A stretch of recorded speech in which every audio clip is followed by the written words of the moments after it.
Bonjour à tous, alors aujourd'hui je vais vous parler de Suicide Squad, sorti le 3 août 2016 dans les salles de cinéma, réalisé par David Ayer.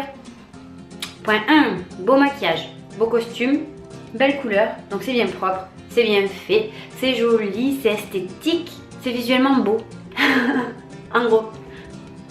Deuxième point, les têtes d'affiche sont attractives, en fait il y a un bon casting, les acteurs jouent bien leur rôle. Après c'est la place qu'on va leur donner dans le film, dans le scénario qui laisse à désirer, comme je vais en parler tout à l'heure, mais eux ils sont là, ils sont à leur place.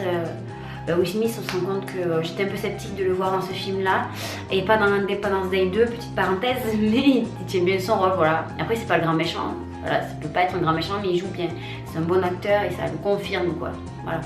Il est présent, il a pas trop à en faire, il est présent. Point 3, donc là je vais arriver au moment où je vais démonter le film, je vais essayer façon Laura.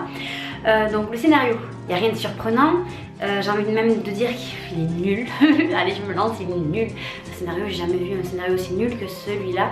Le scénario n'apporte rien de neuf et puis même sans parler de ça, je peux pas spoiler mais c'est inutile. C'est inutile. Point 4, je passe au point 4, donc la version française VF, les dialogues sont pas terribles, c'était mieux en VO, si je me souviens bien dans la bande-annonce. La voix de Harley Quinn, tout ça, bof quoi, c'est un peu irritant. Ça passe on va dire, mais c'est pas exceptionnel. Cinquième point, le Joker. Alors ça j'avais envie d'en parler, le Joker parce que interprété par Jared Leto, donc on le reconnaît pas, donc le maquillage est très bien fait comme je disais au début au niveau des effets spéciaux, du maquillage, des costumes, très bien fait, très joli, très convaincant, mais c'est au niveau de, il joue bien hein, mais c'est au niveau du rôle qu'on lui donne en fait, de la place qu'on lui donne dans le film. Pour moi le Joker il sert à rien, c'est un pot de fleurs finalement. Enfin, je sais pas, je pensais qu'il allait être un pion, un élément clé du film et tout, non, déception totale. Ce n'est pas un grand méchant aussi fou qu'on pourrait le laisser croire. C'est pas parce qu'on installe quelques couteaux autour de lui à un moment donné, même on le voit dans la bande-annonce, que ça fait de lui un grand méchant, non.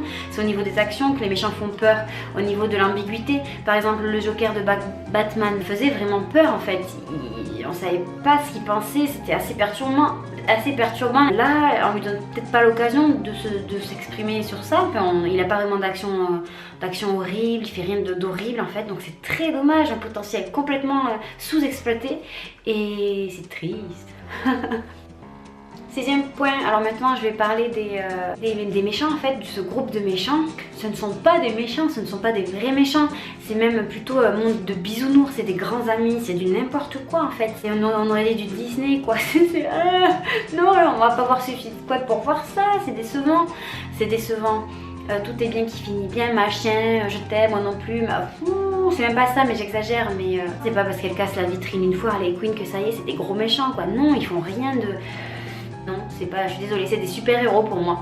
Et je trouve ça dommage parce que, quitte à être, ils auraient dû vraiment ne pas avoir peur, ne pas se brider. Ils ont fait un film tout public au lieu de se libérer et de montrer plus de violence, plus de sang, plus de sexe, plus d'érotisme en fait. Non, là c'est vraiment très gentil, très mignon, on voit rien, c'est dommage. Même Harley Quinn, elle est très sexy, très jolie, d'accord. Alors ça c'est clair qu'elle est jolie, mais on voit rien en fait, on voit un peu ses fesses de temps en temps, mais c'est pas... Je sais pas, c'est dommage le côté sexy, érotique de tout ça, ils l'ont pas suffisamment exploité. Ils en font même tout un fromage pour pas grand chose, c'est trop dommage par rapport à d'autres films, ou d'autres séries surtout, je dirais pas laquelle parce qu'on va me dire que je saoule avec ça, mais voilà, c'est dommage. Septième point, donc là je reste un peu dans les méchants, mais là c'était les grands méchants. Parmi les méchants en fait, l'enchanteresse, je crois qu'elle s'appelait. C'est trop, pourquoi ils font trop? Il y a trop de machin, regardez-moi je suis là, il y a un grand éclair, on voit que ça et ça prend toujours 3 plombes, leur plan machiavélique à se former, pas que dans ce film, dans tous les films ça prend 3 plombes, donc les méchants ils se font repérer déjà direct parce qu'il y a toujours un faisceau lumineux qui indique où il se trouve, et puis vas-y je prends mon temps. D'accord, elle a de super pouvoirs mais elle sait pas se défendre, enfin c'est nul. La base peut-être de l'enchanteresse c'était pas trop mal, mais je trouve que ça sert à rien, ça fait cheveux sur la soupe, dommage. On s'ennuie à la fin, même dans ce combat là, ça explose de partout, on s'ennuie. En conclusion, là je me suis un peu lâchée, alors autrement ça paraît gentil, mais j'ai pas trouvé ça à la hauteur de toute cette pub qu'il y avait dessus, parce qu'en plus ils ont pris une musique connue de Queen, donc dans la bande-annonce voilà, ça aide, mais en fait le film est creux, il n'y a rien, donc je le recommande pas vraiment. Il va passer vite aux oubliettes ce film parce qu'il n'y a rien de transcendant. Voilà, voilà, voilà. En plus, on m'a forcé, je tiens à le dire, à aller voir ce film. Mais on peut croire que je suis de mauvaise, du coup, langue. Parce qu'on m'a forcé, tatati tatata. Non, après, j'avais plein d'espoir. Au début, ça partait bien, le début, hein, mais non, après. Bref. Et vous, alors, qu'est-ce que vous en avez pensé? Moi, je trouvais que c'était pas des grands méchants, c'était un film normal. Comme ouais, de super-héros, voilà. En attendant de lire vos commentaires et vos réactions, je vous fais de gros bisous. Et je vous dis à la prochaine. Ciao!